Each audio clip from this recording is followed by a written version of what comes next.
할렐루야, 반갑습니다. 우리 각자 또 인터넷 아니죠, 각 가정에서 특히 유튜브로 접속해 주신 여러분들 환영하고요.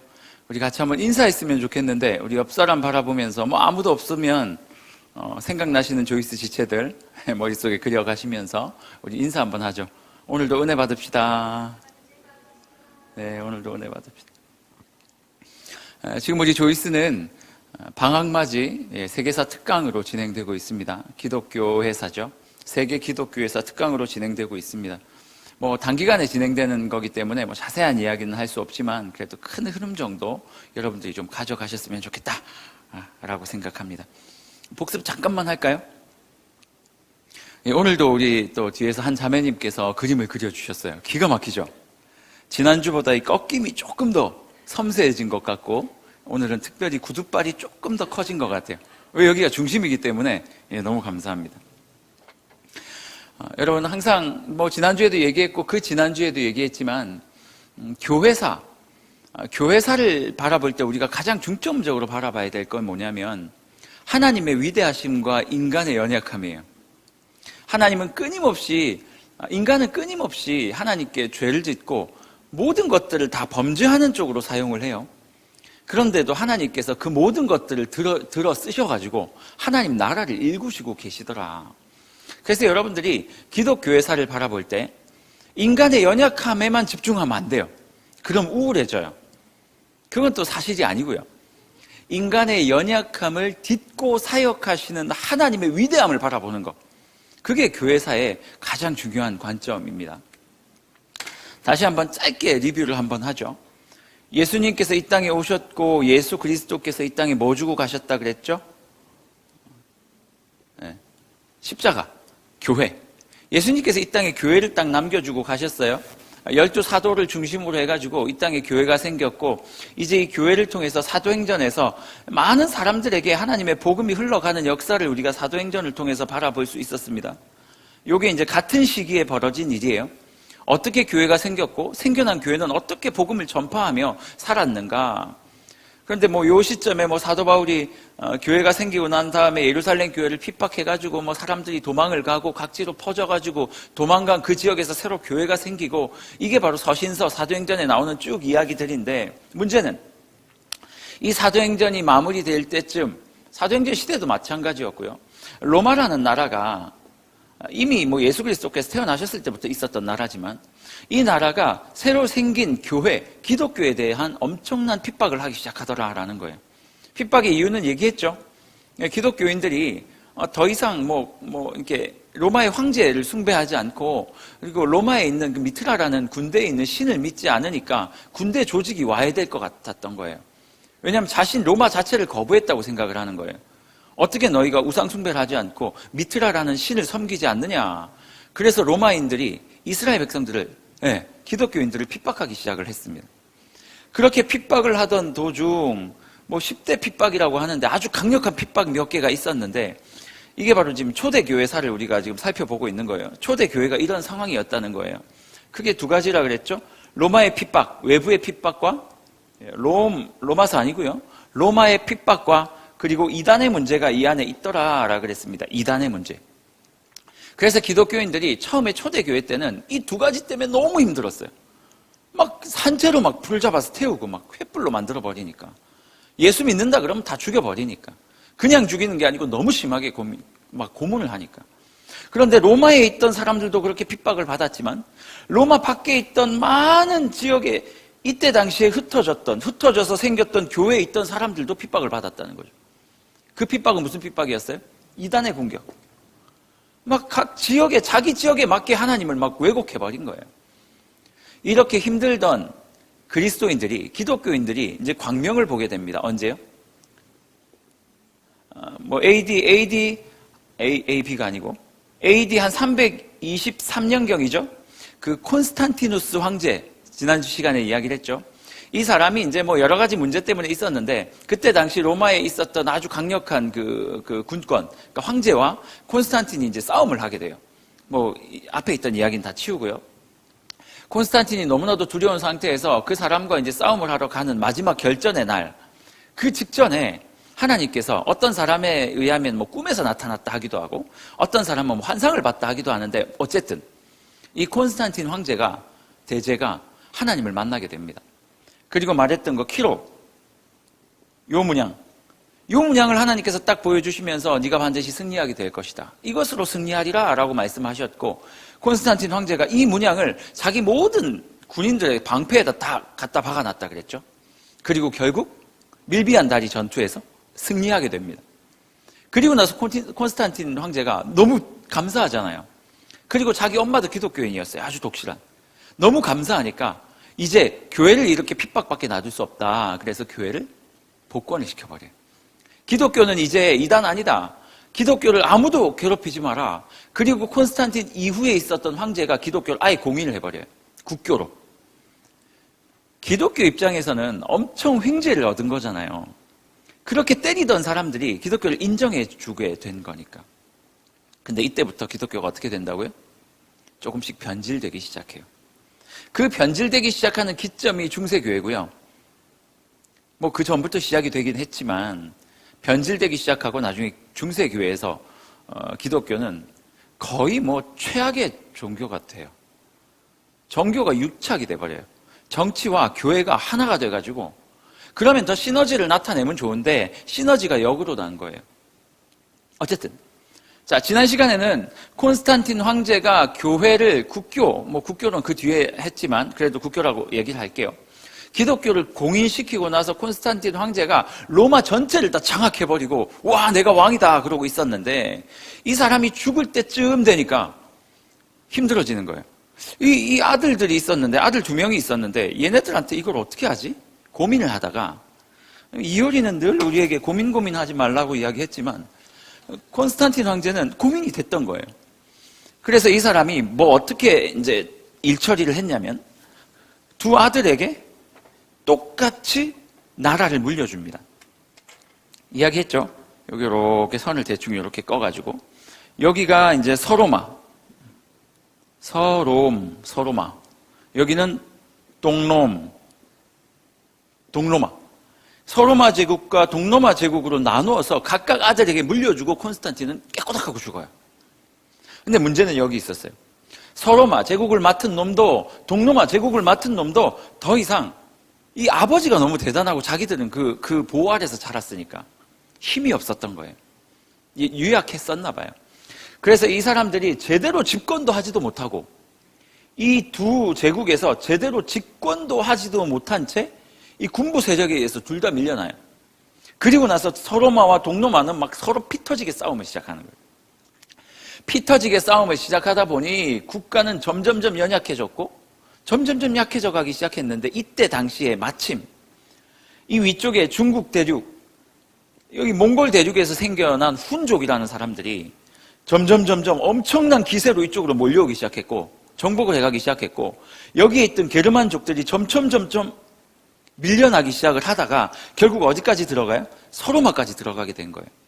처음에는 게르만 제국을 서로마가 어느 정도 인정을 해줬단 말이에요.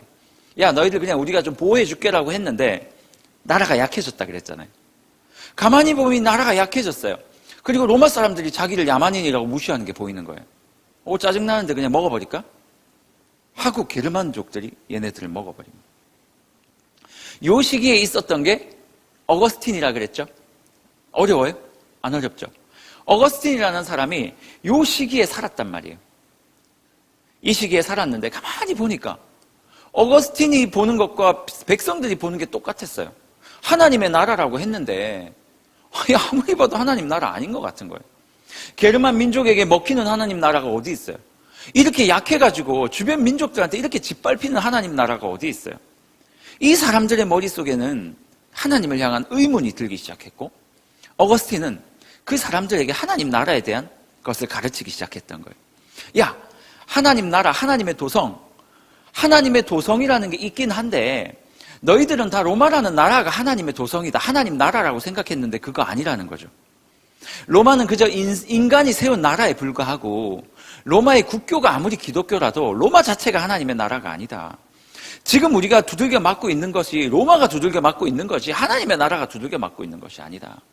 그러니 오해하지 말아라 하고 그들을 가르친 것이 바로 어거스틴이었단 말이에요. 요까지가 어제 지난주까지 살펴본 내용이고요. 그리고 나서 이제 중세교회를 우리가 살펴봐야 돼요. 중세교회의 시작과 끝은 어떤가? 이거 봐야 되는데. 중세교회의 시작, 충이 아니고요. 중세교회. 혹시 제가 연도를 조금 틀리더라도 양해해 주세요. 보고 할게요. 430년이죠. 맞네요. 어거스틴이 430년경에 세상을 떠납니다. 어거스틴이 세상을 떠나고 이제 어거스틴의 영향이 대단했거든요. 이 사람이 세상을 떠난 다음에 정확하게 467년에 서로마 제국이 완전히 멸망해요. 완전히 멸망해요. 계속 봐야 될 것 같아요. 자, 이거를 좀 가까이 놓을까요?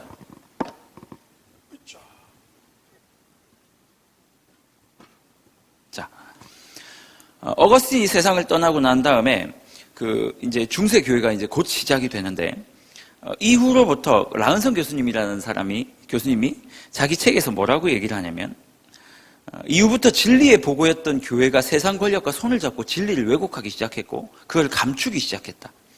성경을 성도들의 손에서 빼앗아 버렸다. 중세교회사는 묻어둔 진리의 시대였다라고 표현하는 거예요. 중세교회사는요, 사람들에게 성경을 빼앗아 버렸어요. 그리고 진리를 묻어놨어요. 왜 묻어놨을까요, 진리를? 정경이 아니고, 정치와 교회, 정교 유착이 있었던 거예요. 그러니까 이제 교회는 점점 정치인들로부터 뭔가를 요구받아야 했고, 뭔가를 획득해야 됐고, 정치인들도 교회를 사용해서 뭔가를 했어야 됐던 시절이었던 거예요. 국교가 돼버리고 나니까. 그러니까 교회가 온통 정치판이 되어버리는 거예요. 서로서로 이용을 하려고 했던 거예요. 근데 가만히 보니까 성경에서 말하고 있는 것과 좀 다를 수 있잖아요. 그러니 중세교회에서는 성경 가르치는 것을 막아버렸던 거예요. 더 이상 성도들이 하나님의 말씀을 잘 모르게 만들어가지고 자기들이 원하는 어떤 것을 이끌어내기 위해서였어요. 그러다 보니까 교회도 약해져, 국가도 약해져, 전부 다 엉망이 되고 있었는데 아까 말했던 것처럼 AD 467년에 게르만족이 이 서로마를 완전히 장악을 해버렸고 동로만 살아있어요.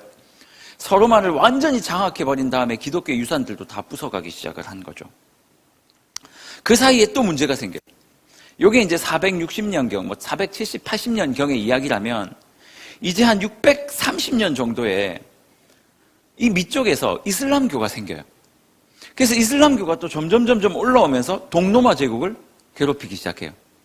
서로마 제국은 이미 게르만한테 멸망당했고 동로마 제국도 이제는 더 이상 서로마 제국을 도와줄 수 없는 상황이 됐어요. 왜? 이슬람으로부터 계속 공격을 받았기 때문에. 이 중세교회의 이야기예요.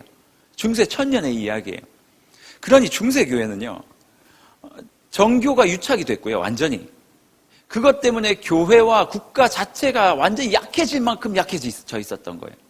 그러니 외부에 핍박받는 것도 너무 간단해졌고, 그때 당시 살아갔던 성도들이 얼마나 힘들었을까요? 하나님 말씀도 없어요. 교회도 의지를 못하겠어요. 나라는 거의 망해가고 있어요.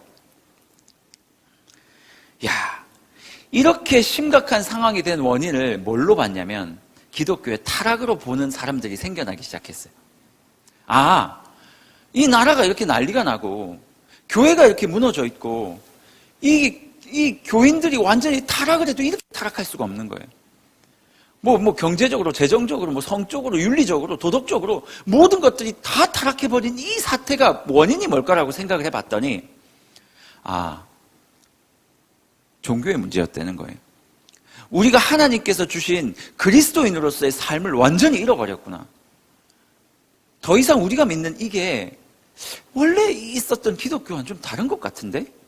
그래서 어떤 운동이 벌어지냐면 초대교회로 돌아가자는 이야기가 또 나오기 시작하는 거예요. 그래서 이 사람들이, 몇몇 사람들이 뭉쳐서 어떤 일이 벌어지냐면 여러분들이 잘 아는 수도원 운동이라는 게 벌어져요. 이제 사람들이 회의를 느끼니까 이거 안 되겠다 싶어가지고 우리는 더 이상 니네들하고 같이 못 살겠다. 산으로 들어가기 시작해요. 산에 들어가서 이 사람들이 무슨 일을 하냐면 하나님의 말씀을 다시 공부하고 그리고 세속적인 것들과 단절을 해버려요. 수도사들. 그 사람들이 생겨요. 우리로 따지면 뭐 기도원 운동? 조금 다른데. 아무튼 이 사람들이 산속에 들어가서 하나님을 연구하고 그리스도인의 정체성을 다시 되찾으려고 애를 쓰고 다시 산에서 내려와서 무슨 일을 하냐면 사람들에게 기독교를 가르치기 시작한 거예요. 나라에서는 싫어하겠죠? 사람들을 구제하고 평신도들을 가르치기 시작하고 학문을 연구하고 영적인 갱생을 위해서 이 사람들이 애쓰기 시작하는 게 수도원 운동이었어요. 참 신기해요. 이렇게 로마 제국이 완전히 기독교로부터 멸망하고 거의 종교, 사회, 문화, 정치, 경제 다 망가지고 있는 이 상황에 수도원 운동이 시작됐는데요. 여기서부터 되게 신기한 일이 벌어져요. 기독교의 발상지였던 여기가 무너지는데요. 갑자기 유럽의 복음 전파가 시작되는 거예요. 이쪽 지역에. 어떻게 해서 복음이 전파됐냐면 이 수도사들이 너무나도 이제 핍박도 받고 이러고 하는 도중에 자기들을 위해서만이 아니라 눈을 더 돌리기 시작한 거예요. 그래서 그래. 복음을 우리 이 지역에 있는 사람들에게도 복음을 전해야 되겠지만 저 윗지방에 있는 사람들에게도 복음을 전해야 되겠다 시작을 해서 이 수도사들이요. 이 수도원에서 선교를 시작을 한 거예요. 그래서 유럽으로 복음을 전해요. 이쪽 북유럽, 동유럽 이쪽 영국 이런 나라들에게 복음을 전하기 시작을 해요. 그래서 여기가 점차 복음화가 이루어지기 시작을 하고 여기는 처음에 조금 이렇게 갱생이 되나 싶었는데 사실은 좀 미미했어요. 수도원 운동 자체가 너무나도 미미한 운동이었기 때문에. 제가 이거 보면서 무슨 생각했는 줄 아세요? 사도 바울이 사울일 때 예루살렘 교회를 어마무시하게 핍박했잖아요. 유대인들이. 그 핍박을 당했던 사람들이 쫓겨나서 어디로 가요? 각지로 가게 되었고 그곳에서 하나님의 교회가 또 생겨났잖아요. 똑같은 상황인 거예요. 게르만족이 와가지고 여기를 막 다 두들겨 패고 기독교 문화 다 없애버리고 기독교는 거의 타락해서 남아있지도 않고 그렇게 핍박을 당하니까 사람들이 수도원을 만들더니 어디로 도망가요? 막 유럽으로 도망가는 거예요. 물론 선교라는 이름으로 갔지만 본인들이 핍박을 당하고 나니까 튀어가서 다른 쪽에 복음이 증거되더라. 참 신기하죠? 고난이 찾아오니까 어떻게 돼요? 복음이 전해지더라. 고난이 찾아오니까 기독교가 전파되고 살아나더라. 너무 신기하지 않아요? 사도행전의 역사랑 뭐가 달라요? 사도행전은 유대인이 괴롭혔고 로마가 괴롭혔고 그래서 도망가다가 복음이 전파됐고 지금은 뭐예요? 게르만족이 괴롭혔고 밑에서는 이슬람 올라오고 다른 민족들이 괴롭히니까 또 뭐예요? 수도원이 생기고 수도원을 통해서 복음이 전파되고 참 신기한 게 323년에 기독교가 공인된 다음에는 이 기독교가 타락해져 가기 시작하더니 뭔가를 많이 갖고 부유하고 인정받고 사람에게 박수 받을 때는 교회가 점점 타락해 가더니 두들겨 맞기 시작하니까 기독교가 다시 조금씩 살아나더니 복음 증거를 하기 시작하더라. 여러분 어떻습니까? 우리나라 역사를 봐도 똑같아요. 우리나라가 진짜 잘 못 살고요. 물론 경제 개발이 확 됐지만 별로 그렇게 대단한 경제력이 없을 때 제일 신앙이 뜨거웠어요. 1970년, 80년 그 이전에는 더 했겠죠. 일제시대 때 이럴 때는 목숨 내놨던 사람들이었고 그런데 나라가 더 잘 살게 되고 뭔가를 가진 게 많게 되고 사회에서 기독교를 인정해주고 그러다 보니까 점점 기독교가 타락하기 시작하고 점점 이렇게 되더니 지금은 어떤 사람들이 그러더라고요. 기독교를 믿고 거른다고. 믿고 거른대요. 특별히 이번에 그 정인이 사건이 있고 난 다음에 사람들이 기독교인들 특히 목사들은요 보지도 않아요. 믿고 거른대요. 쟤네들은 바로 그냥 걸러내도 되는 사람들이라고 생각한대요. 누구의 문제입니까? 누가 잘못했어요? 우리를 손가락질하는 그 사람들 잘못이에요? 점점 우리가 부유해지고 뭔가 이렇게 많이 나아지니까 사실 하나님 나라의 관심보다도 다른 쪽에 관심을 갖기 시작하게 되더라. 굉장히 암울해 보이죠? 근데 저는 이 대목에서 필요한 게 뭐라고 생각하냐면 하나님의 일하심이에요. 저는 진짜 전율이었어요. 여기 이 안에도 한 10명도 채 안 되는 사람이 모여 있는데 저 혼자만 지금 전율이거든요. 너무 놀랍지 않아요? 여러분, 저 혼자만 놀라워요?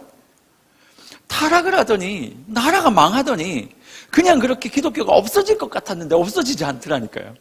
그 기독교가 다른 데로 튀어가더니 나중에 얘기해 드리려고 했는데 조금 스포일러 할까요? 여기에 유럽으로 건너갔던 기독교가요, 나중에 여기가 완전 제로가 됐을 때 다시 넘어와서 얘네들 살려요. 야, 하나님의 이 인도하심은 장난이 아니에요. 야, 니네들이 하고 여기서 다 가지고 있다. 하나님 죽을 것 같은데요. 다 타락했어요. 하나님을 부를 수도 없어요. 그때 하나님께서 잠깐 복음의 이 불빛을 드시더니 유럽으로 툭 던져버려요. 물론 이쪽도 유럽이지만 저 위쪽 유럽으로 툭 던져버려요.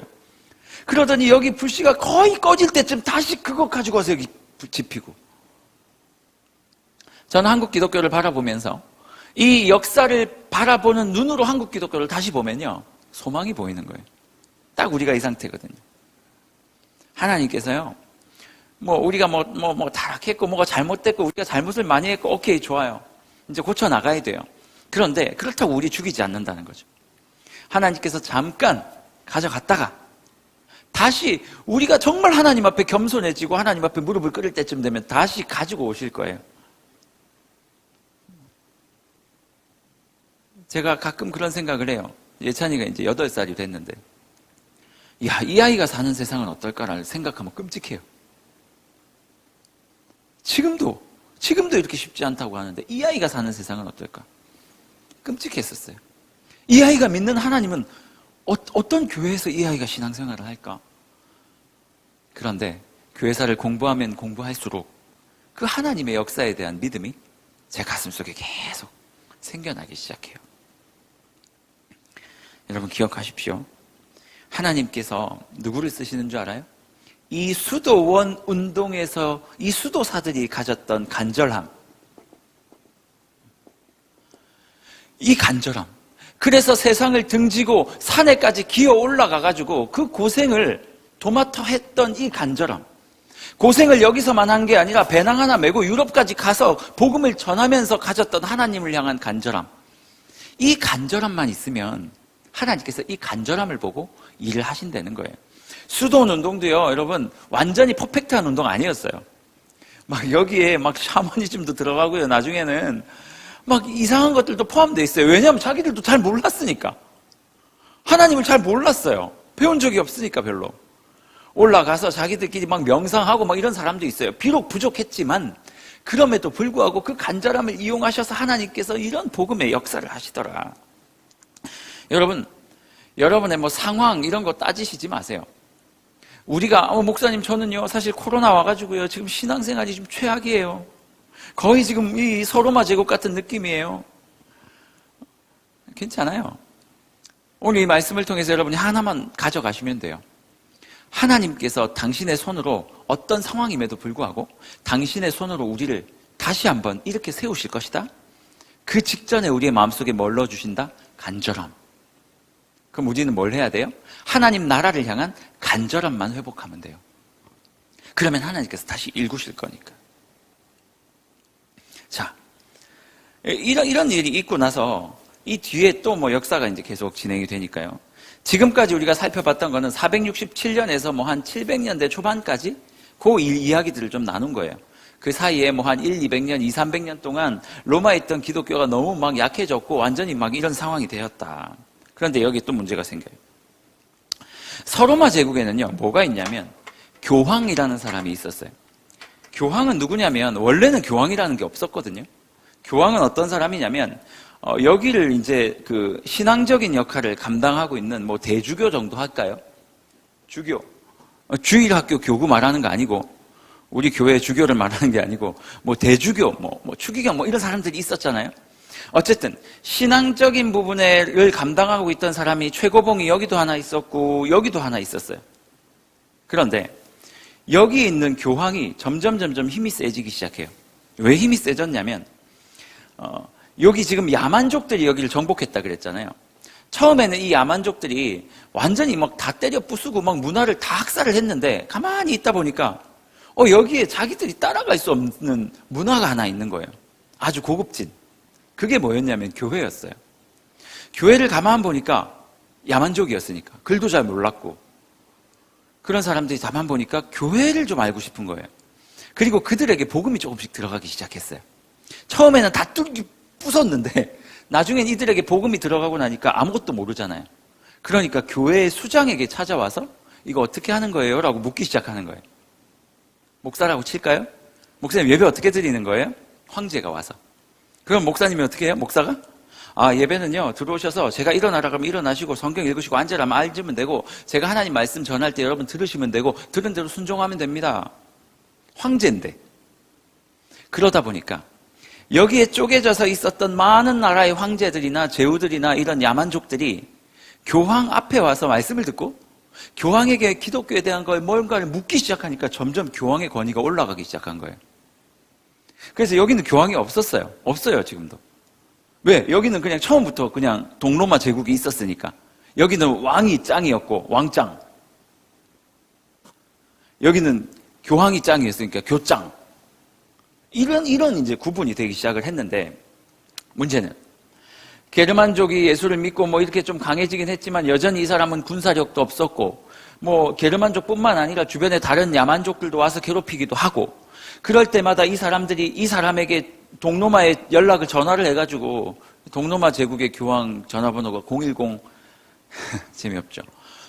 전화를 해가지고 도와달라고 하면 얘네들이 와가지고 군사를 끌고 와서 때때로 도와주기도 하고 뭐 이런 관계가 있었는데 이슬람교가 630년경에 생겨가지고 올라오기 시작하니까 얘네들도 힘이 없어진 거예요. 그러니까 이 교황은 어디도 뭐 이렇게 할 데가 없잖아요.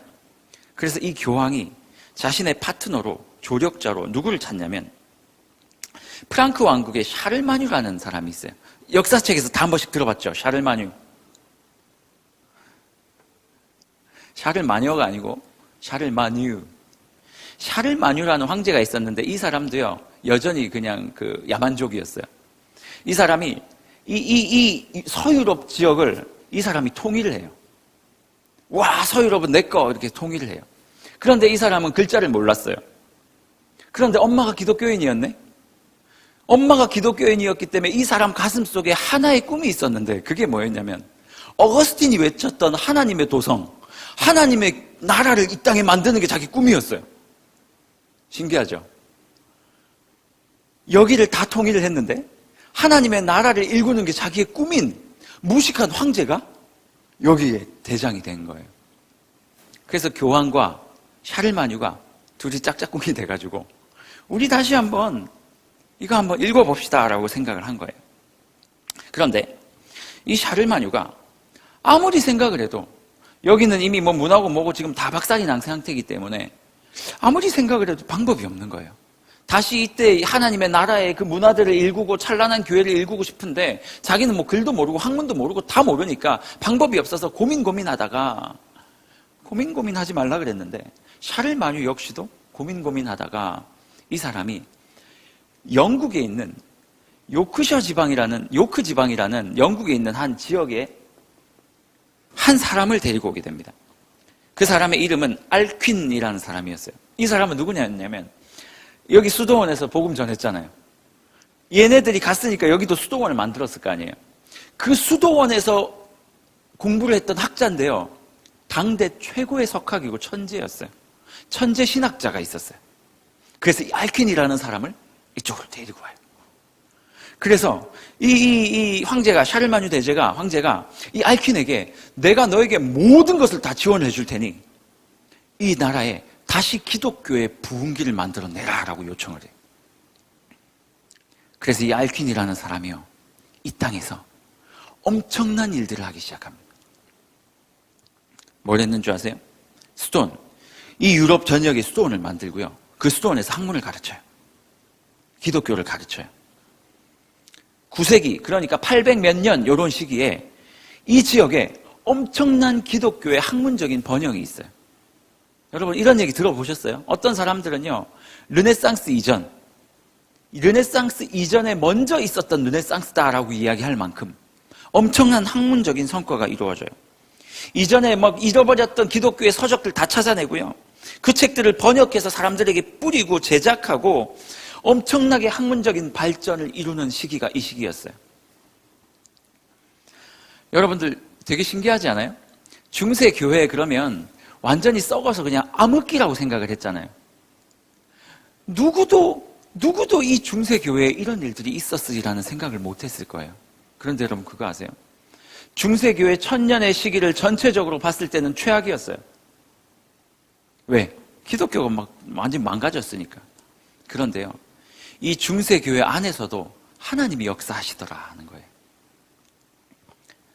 여기서 교회가 망할 것 같으니까, 더 이상 복음에 힘이 없어질 것 같으니까 수도원 운동 일으키셔서 영국으로, 유럽으로 하나님의 복음을 흘려보내시고, 그리고 나서 유럽에서 다시 여기가 완전히 망할 때쯤 유럽에서 말도 안 되죠.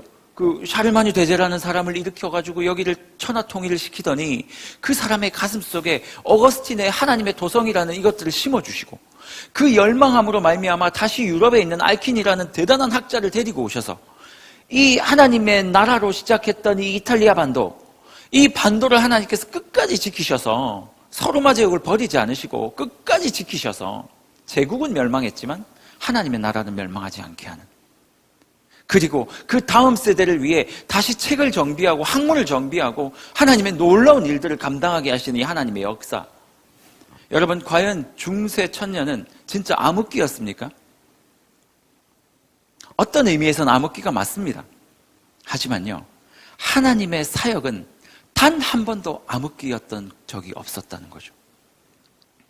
하나님은 그 암흑기에서도 하나님의 일들을 이루어 가시더라라는 거예요. 제가 오늘 이 이야기를 준비하면서 제 마음속에 크게 두 가지 생각이 딱 들었어요. 첫 번째, 하나님은 가장 어울리지 않고 불황무지한 학문도 없고 아무것도 없는 샤를마뉴 대제 같은 사람을 통해서도 일을 하시는구나. 할 줄 아는 게 싸움밖에 없었어요. 싸움 잘하는 사람을 통해서 여러분 기독교가 아주 놀라운 발전을 한다? 이해가 됩니까? 이해 안 되죠. 샤를마뉴 대제라는 한 사람을 통해서, 그 사람을 통해서 놀라운 기독교를 하나님께서 일구시더라. 어떤 방법으로요? 하나님의 마음, 하나님을 향한 열망, 간절함. 이 간절함을 그들의 가슴에 써놓고 이 간절함을 통해서 하나님께서 일구어 가시더라. 두 번째, 기독교는요, 하나님을 알아가면서 시작하는 종교더라. 하나님의 간절함이 생긴 그 샤를마뉴 대제를 통해서 알킨이라는 사람이 와서 뭘 한다고요?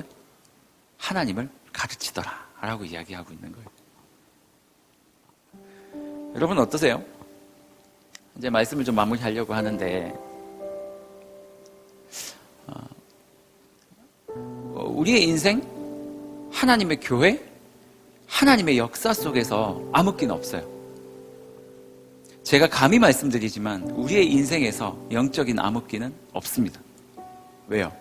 그 암흑기조차도 하나님께서 사용하실 거니까.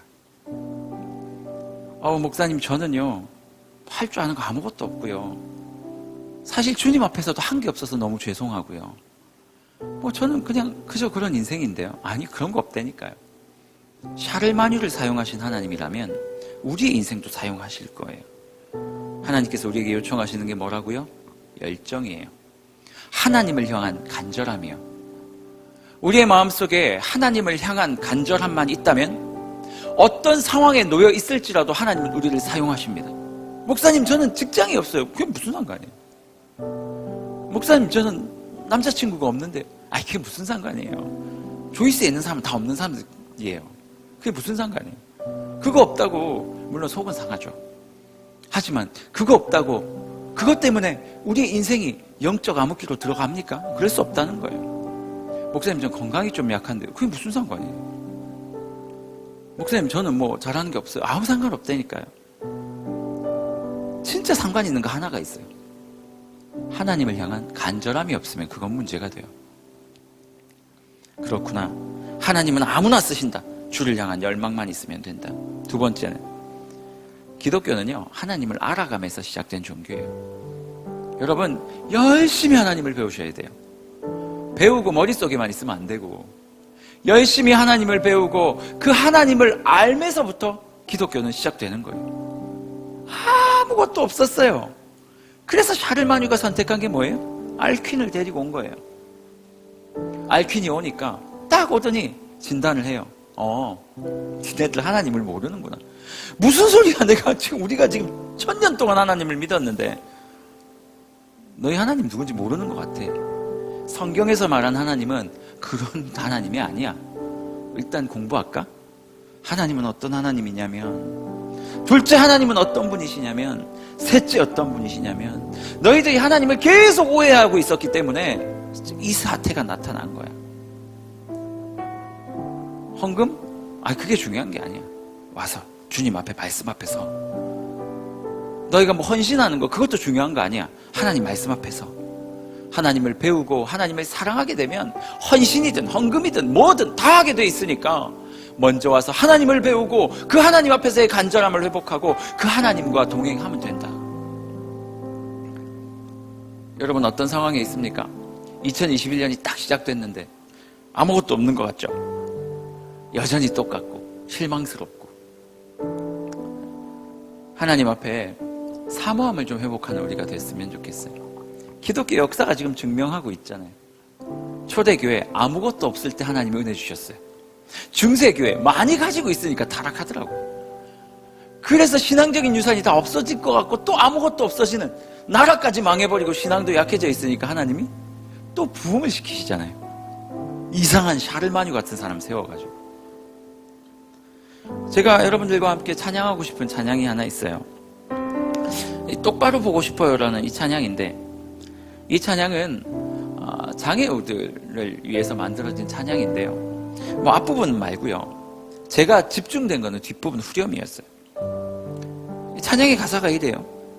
주님, 이 낮은 자를 통하여 어디에 쓰시려고 이렇게 초라한 모습으로 나를 만들어 놓으셨습니까? 라는 질문이. 우리 지금 상황이랑 비슷하지 않습니까?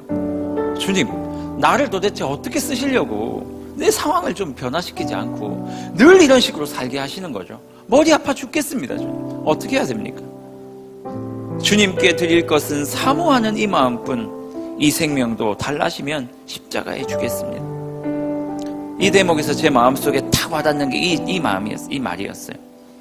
주님께 드릴 것은 사모하는 이 마음뿐. 이게 제 마음속에서 어떻게 자꾸 노래가 됐는 줄 아세요? 주님께서 원하시는 거는 네 그 사모하는 마음만 있으면 된다.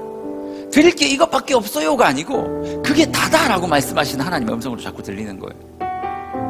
우리 찬양 같이 하면서 혹시 2021년이 시작되었는데도 불구하고 여전히 나의 상황과 상태 때문에 하나님을 원망하고 하나님 앞에 자신 없어하고 세상 가운데 늘 자기 자신을 누르는 사람들이 있다면 하나님께 기도했으면 좋겠어요. 하나님이 원하시는 건 내 마음만이라고 말씀하셨는데 내 마음을 드리는 제가 됐으면 좋겠어요.